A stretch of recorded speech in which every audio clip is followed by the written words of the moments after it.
Los últimos eventos quiero contárselos de una forma muy rápida.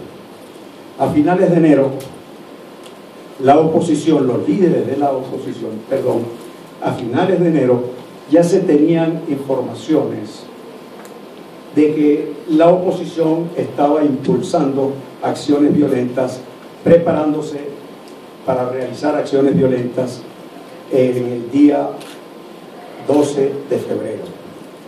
Eso se pudo determinar por una conversación telefónica entre un embajador, quien fuera embajador de la Cuarta República, y el jefe de la Casa Militar, almirante Carratú Molina, jefe de la Casa Militar de aquel famoso presidente Carlos Andrés Pérez, que pasó a la historia como uno de los presidentes más corruptos en la historia de Venezuela.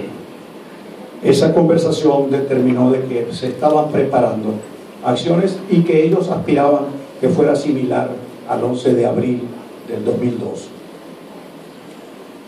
En los primeros días de febrero, los líderes de la oposición llamaron a una marcha el 12 de febrero. El 12 de febrero se celebra en Venezuela el Día de la Juventud, porque conmemoramos la Batalla de la Victoria. La Victoria es una ciudad cercana a Caracas, y así allí José Félix Rivas, héroe de nuestra independencia, con unos jóvenes imberbes estudiantes, derrotó a las huestes de José Tomás Boves. Aquello fue una batalla heroica y se celebra en Venezuela el Día de la Juventud. El Día de la Juventud se realizó un desfile en la Victoria muy tranquilo. Se realizó una marcha pacífica de la oposición muy tranquila, hasta su concentración al frente del Ministerio Público en el centro de Caracas. Estando reunidos allí, la masa de la derecha estuvo conversando con ellos este líder de la oposición que se llama Leopoldo López. Mantuvo una conversación entre los que estaban allí muy cerca del Ministerio Público y se retiró. Una vez que se retiró, soltaron sus mochilas los marchantes, los que iban en la marcha, extrajeron piedras, bombas molotov y extrajeron sus respectivas máscaras antigas. Era una marcha violenta disfrazada de pacífica. Allí atentaron contra las instalaciones del Ministerio Público, deterioraron la instalación, hirieron a funcionarios que estaban dentro de la instalación, a pesar de que los funcionarios trataron de hablar con los líderes de la marcha. Ellos no aceptaron. La fiscal general de la Nación propuso una conversación con los manifestantes, no aceptaron. Esto ya era algo preconcebido, planificado. Esto es lo que ha sucedido. Ahora bien, vamos a hablar muy rápidamente de lo que es de la actuación de los Estados Unidos, porque este enfrentamiento que hubo al frente de la Fiscalía produjeron ya 2 muertos. En 2 días anteriores se habían producido revueltas en una ciudad que queda al occidente del país, San Cristóbal, que es la capital del estado Táchira, que es limítrofe con Colombia. Y si hablamos de Colombia, hablamos de paramilitares y hablamos de fuerzas violentas auspiciadas por un expresidente, Uribe Vélez, expresidente de Colombia. Hay paramilitares ahora en San Cristóbal, y esos 2 días antes de la marcha ya habían causado un muerto y destrucciones a instituciones públicas. Ahora bien, ¿de dónde proviene ese enfrentamiento? Es lógico que haya luchas, pero que se haga la lucha dentro de los patrones que establece la Constitución. Lamentablemente, en 18 elecciones la oposición no ha logrado dominar a los socialistas del proceso revolucionario. Han recurrido varias veces a la violencia, ahora lo están haciendo nuevamente.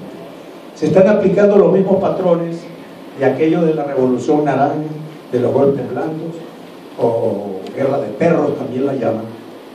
Y yo les voy a decir a ustedes cómo es el modus operandi de estas guerras, en las cuales se han visto afectadas aquello que se llamó la primavera árabe, que afectó a Egipto, Túnez, Libia y Siria, que está viviendo hoy día una feroz guerra civil, y que en Ucrania se está aplicando lo mismo. Hace 2 noches yo veía en la avenida Independencia, que le llaman en la ciudad de Kiev. Kiev es una ciudad preciosa. Yo veía incendiada de punta a punta la avenida Independencia. Eran acciones vandálicas. Y a esto se llega por una serie de pasos que yo rápidamente les voy a señalar. Primero, o sea, el modus operandi, aquí cito con nombres y apellidos, modus operandi de los Estados Unidos, que intervienen en todos este tipo de movimientos violentos. Primero empiezan por satanizar a los dirigentes, a los gobernantes, deslegitimación de políticas de gobierno, exacerbación del odio entre las clases, en Venezuela en específico, odio del rico contra el pobre. Al pobre le llaman pata en el suelo. Desvirtuación de la realidad del país, tratando de crear una matriz de opinión negativa de un gobierno débil, de un país cuya economía está en crisis. Desvirtuar definitivamente que el control del gobierno no es apropiado para lo que está pasando en el país. Llaman a calentar la calle, inicialmente marchas pacíficas, se van calentando las marchas que terminan en violencia. Inicialmente todo esto está apoyado subrepticiamente por los Estados Unidos.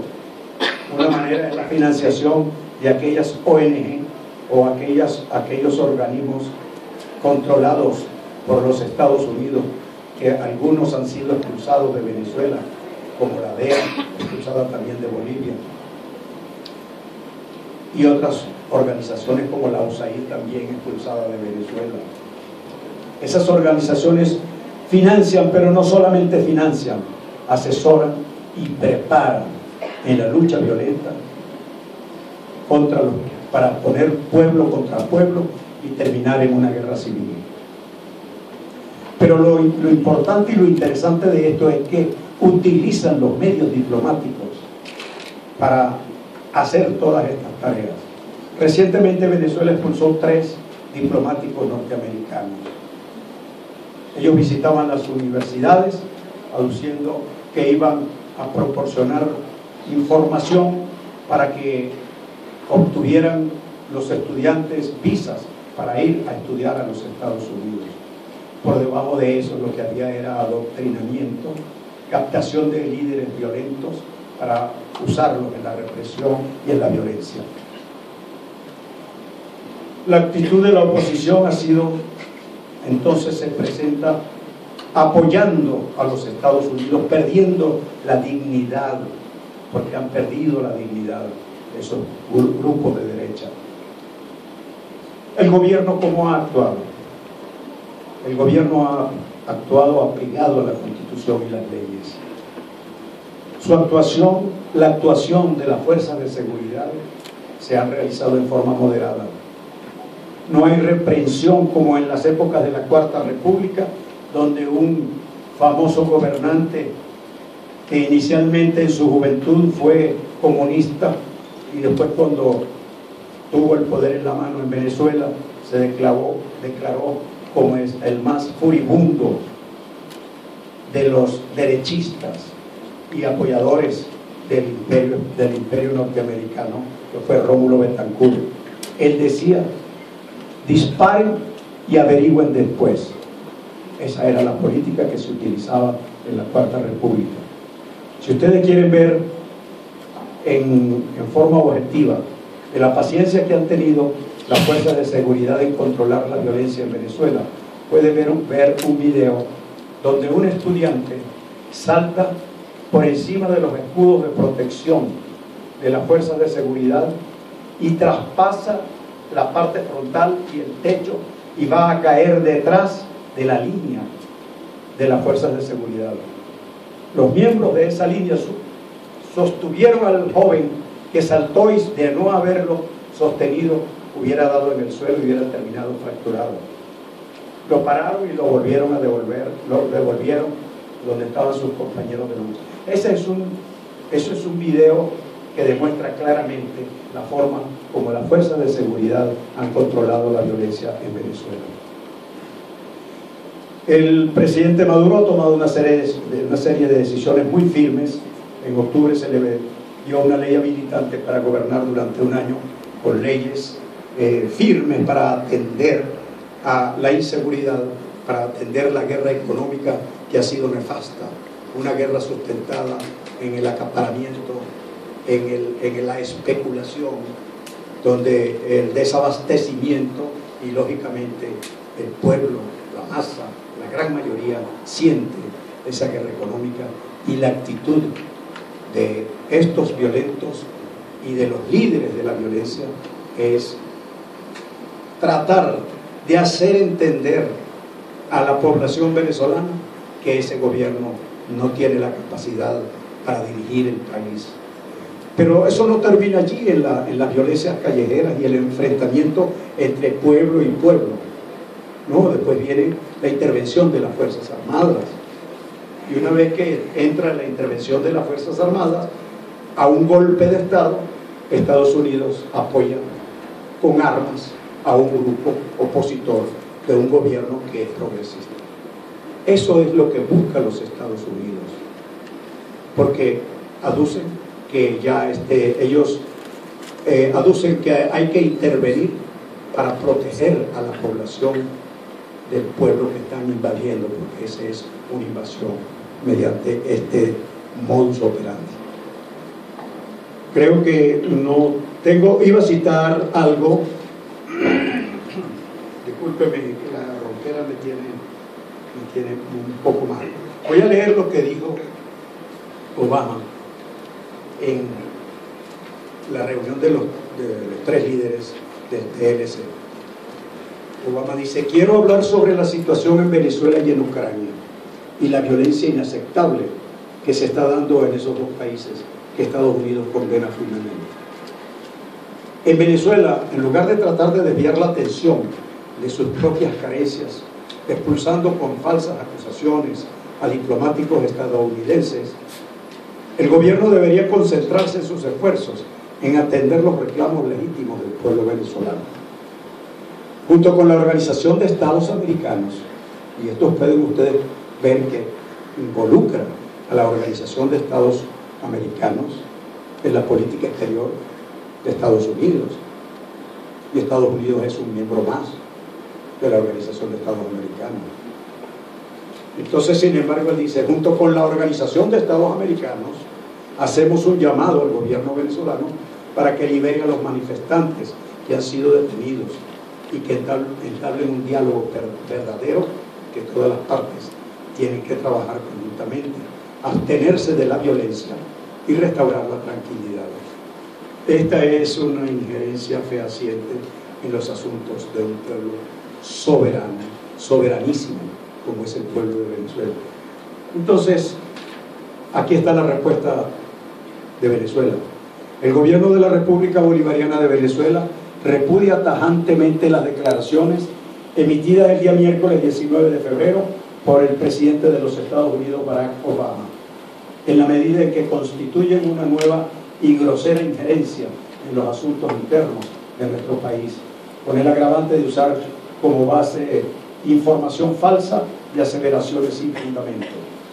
Es una ofensa a la tierra heroica de los aztecas, de Juárez, de Villa y de Zapata, del noble y valiente pueblo mexicano, que el presidente Obama, desde esa hermana nación, siga agrediendo a un país libre y soberano de la América Latina y Caribeña, cuyas políticas, orientaciones y decisiones son el resultado de la voluntad popular expresada democráticamente. La declaración que esperan los gobiernos independientes y los pueblos del mundo es aquella donde el gobierno de los Estados Unidos de Norteamérica explique por qué financia, alienta y defiende a los dirigentes opositores que promueven la violencia en nuestra patria,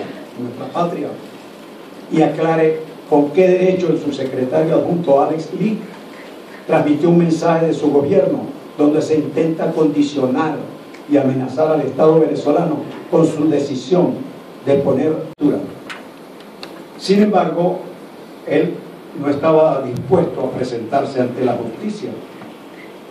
Pero resulta que en Venezuela se tenía información que él iba a ser objeto de un atentado para quitarle la vida. El presidente de la Asamblea Nacional, Diosdado Cabello, estuvo durante 3 madrugadas tratando de convencer a la familia, el papá, la mamá y la esposa de Leopoldo López, de que iba a ser objeto de un atentado. Al final, cuando le mostraron una cinta que oyeron, y los padres de Leopoldo López reconocieron las voces en donde decían que no importaba, que se le podía quitar la vida. Se propuso la protección de Leopoldo López, la custodia y la garantía de la vida de Leopoldo López si él se entregaba, y por eso en la marcha pacífica se dejó que él llegara hasta el final, donde se entregó, y entonces fue recluido y ya está acusado por los tribunales. Fue una entrega programada entre los familiares y este líder violento de la derecha, de la ultraderecha venezolana. Muchas gracias. No sé si